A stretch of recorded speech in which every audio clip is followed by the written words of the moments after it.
Hello, my name's Asmus, and my god, we are 10 days into this goddamn year, and it's already been a week of bullshit. Lots of things kicking off, and of course, lots of channels deciding, oh, there's content, I guess we'll just talk about that. And, okay, maybe that's a little bit of what I'm doing, but I don't want to just be here to say, like, hey, look at this thing that happened on Twitter, because yes, there have been things that have happened. There's been a lot of stuff with very famous makers. There's been a lot of conditioning things that are going on with cons not really doing things properly, and that's a bit shitty and scummy. And it's so easy for me to sit here and be like, look at this thing that happened. Yeah, bad, innit? Oh, awful. But there are actual underlying issues to this that I feel like the fandom needs to approach, and underlying issues that are actually pretty common and that need not exactly calling out, but addressing, because it's not just these people, not just these conventions that are running into these problems, they're actually kind of everywhere. Let me explain. Now, let me just start this off by saying I'm not just looking to attack conventions, I'm not naming anyone specifically, and I'm not naming any particular fucking convention or person or allegation or whatever like that, but there are things that are starting to seem like they might be appearing and things that I think we need to be aware of, and one of those things is what comes when you have a volunteering system in this little fandom of ours. You see, volunteering is a great, wonderful thing, and we rely on it for our conventions and our fur meets to operate, and thank you so much to everybody who dedicates their time, their hard work, and their passion for making these great things for us. We appreciate the fuck out of you, but this is something that not everybody gets into with noble ideas. You see, when you are a volunteer or you are staff, it is a position of power, a position of authority, a position that says, I am important in this fandom. More important than you. And unfortunately, there's a lot of people who would love that position. There are a lot of people who will quite happily become staff or volunteer at a convention just to get the title, just to get a lanyard, just to get the ability to say, hey, I'm staff. I'm better than you. And I do unfortunately feel like maybe we're starting to see a little bit of that. Every convention and meet, you would have seen some people who seem to exhibit that. You would have seen some people. Don't pretend that you didn't, okay? We've all been to a fur meet and we've seen people who are staff and been like, what the fuck do you actually do here, apart from put your personal issues front and center to tell that one specific person to fuck off? Like, seriously. And again, I'm not saying that everybody in a position of power gets there nefariously or that they're doing it for nefarious reasons.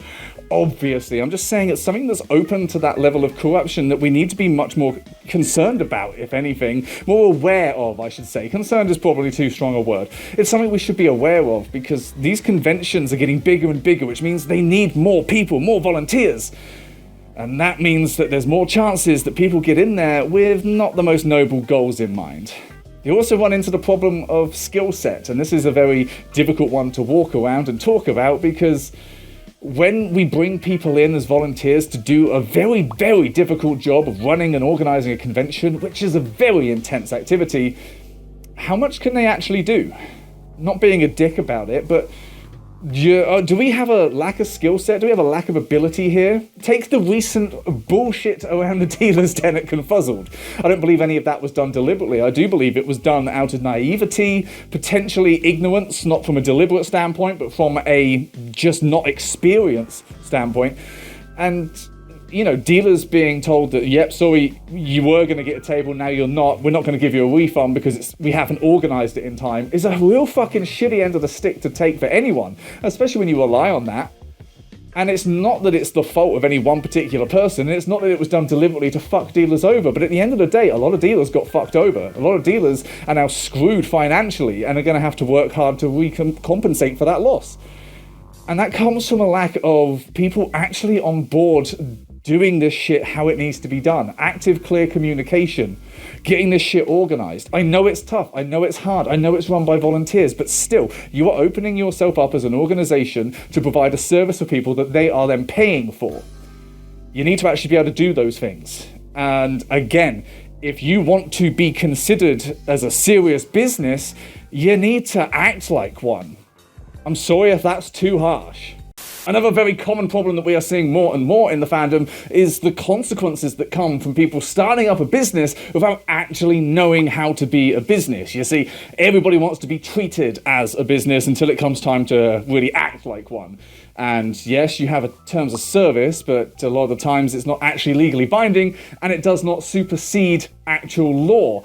You do have a responsibility to your customers when you set yourself up as a business, and sometimes that responsibility is not one that you anticipated when you set all of this up, now is it? And that's where we start to see certain very famous fursuit makers hitting that inevitable burnout phase and not being able to actually continue with their work. And then we run into a lot of problems. You see, if you are following through with decent business practices, then you will have some level of insurance within your business to be able to counteract this. You see, burnout is natural. It comes when you're working so hard on very creative endeavors. It's unfortunate, but it's an inevitability for a lot of us in this field. Maybe not so much me, I just talk shit. I'm not saying that I'm on the same level as that, don't worry. And of course, when you are making things that are so expensive, but also so highly sought after, it's very difficult to have that money on hand to refund them. But wait, hang on a second, no, it's not very fucking difficult now, is it? You shouldn't have spent that money. And that's where the fucking problem is. You see, that's where the main problem with this all came from, is that you wanted to issue refunds but didn't have the capital to do it. And this is where the business practice problem comes into force, because unfortunately it's very easy for people who have the skill to make fursuits to start up a business and fall into a very common trap, which is simply, I'm going to take the money for this commission before I've started working on it. I'm going to spend that money on existing, on living, but then I don't have the money for the commission. Oh shit, but I need to make that, so I better open up for more commissions, and then I get money from that, and that's what I can use to to make this one. But then I need money for bills. I better open up for some more work, and then I get more money coming in, and then oh shit, now you're chasing debt. Your income is practically impossible to foresee, and you're just running from the next commission to the next commission when you never should have been doing that in the first place. Now, I do understand that with fursuits, you do need to take a deposit first. Material costs are material costs. You can't start work unless you've got those materials. Fair enough. But quite frankly, it is grossly irresponsible to take full payment and then spend that money before you've started working on something. Because when you run into problems, when life shits in your cornflakes, which it always does to everybody practically all the time, you are then without the ability to just walk away. You see, if you'd run the business properly and you'd run into this sort of burnout phase and you hadn't spent this money, you could have just said, you know what, guys, I'm so sorry. This is not what I wanted, but I cannot do this anymore. Here's your refunds. I'm really sorry. That's it. But you're not even in that position, and that's the fucking problem. Again, we are seeing this all over the place, and it's a very common problem for a variety of reasons. And unfortunately, some of those reasons are not so nice, and they're not so easy to swallow. Here comes the shitty end of the stick, the real hard part of it. You see, when you set yourself up as a business, whether that is as a gigantic organization running a convention or as a solo artist or creator just making things online in a freelance capacity, you are still setting yourself up in a business relationship. You are setting yourself up to say, I will provide this service when you provide this money. That is how this transaction will work. You have an obligation to make sure shit works that way if that's what you are promising. And I get that there's a lot of things that can go sideways. I get that there's a lot of shit that can go wrong, and I get that it's a very difficult thing for everybody to do. But unfortunately, that's what you entered into. That's what you decided you wanted to do. You can't just take people's money and then turn around and say, oh, actually, it's too hard. I don't feel like doing this anymore. You have a responsibility here, and a lot of the times you open yourself up to legal recourse if you don't follow through on those. I do feel one of the problems we've got is that we very much glamorize what it's like to work on a convention and to run these things, and what it's like to live off of being a freelance artist or a fursuit maker, to the point where everybody wants to do it. Everybody wants to be a maker, be an artist, be a creator that lives off of it. And then they rush into it without really knowing whether they're cut out for it, because this shit is high stress, it's highly intense work. And quite frankly, not everybody's cut for that. Not everybody is cut for being able to work to such hard deadlines so much, so often. Not everybody comes up with this business knowledge. You know, it takes a long time to get very good at anything. If you have the skill, the talent, and the earned experience to be an amazing fursuit maker, to be an amazing artist, an amazing creator, an amazing staff member on a convention that organizes a huge meetup for loads of people, what about any of that would make anybody assume that you have perfect business knowledge? What about learning how to sew and sculpt and fur, or how to draw and paint and 3D print and model? What about any of that gives you the experience to be able to run a business properly? I don't know why it's all taken as assumed. I don't know why people feel like they can just walk into this when they've not looked into it as deeply as perhaps they should. And I feel that's why we see these issues cropping up again and again. A lot of this sounds harsh. A lot of this is not nice to talk about. A lot of it very much is like, you shouldn't have been in that position to begin with. But it's where we are. Unfortunately, people do get into that position, and then they work their way around to being $64,000 in debt. That's not tolerable. That is legal action required, quite frankly, there. And it's not fair on anybody involved that you have to go through that sort of shit. But people need to be thinking this stuff through before they get into it. Same thing comes with conventions. You need to be thinking about the people that are representing your staff, that are on your staff doing the jobs. Can they do the job? Are they doing it how you need it to be done? Are you providing the service that you want to provide? I get it. You are doing this out of the kindness of your hearts. You are giving up your time. And it's very easy to say, if you don't like it, go somewhere else. But also, if you're going to be giving up all this time and effort, surely you want it to be the best thing possible.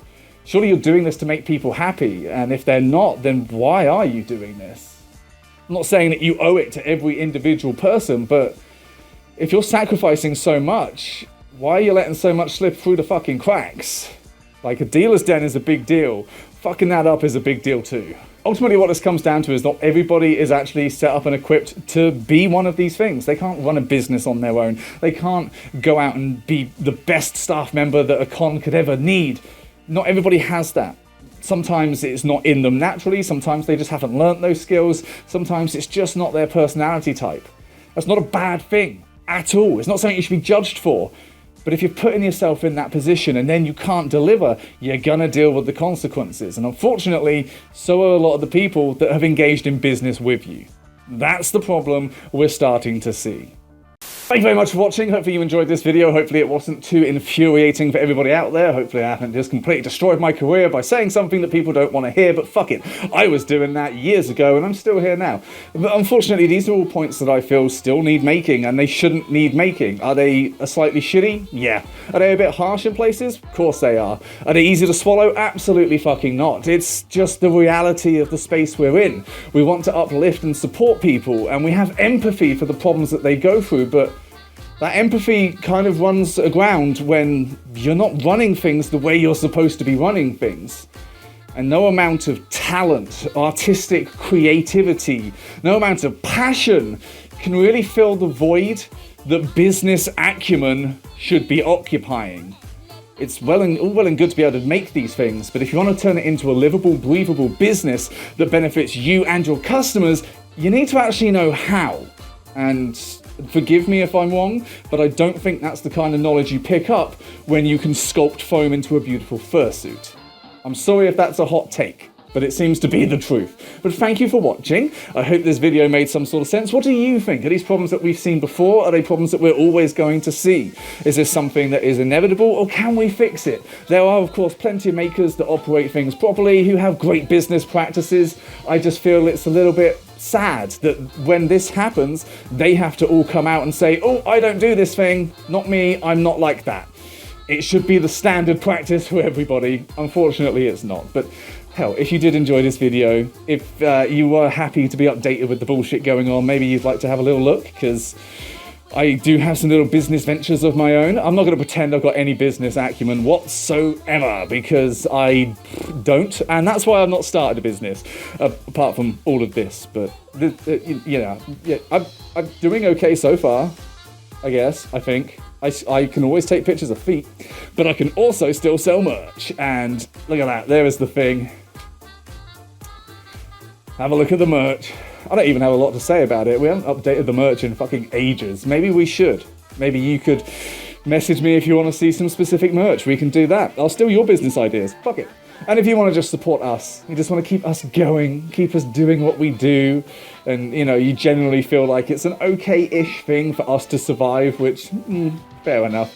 then yeah, maybe there's a phrase for you, maybe have a little look at the Patreon, because that would be amazing, but whatever. Thank you very much for watching, I hope this all made sense, and I guess you'll see me next week, because I won't be able to see you.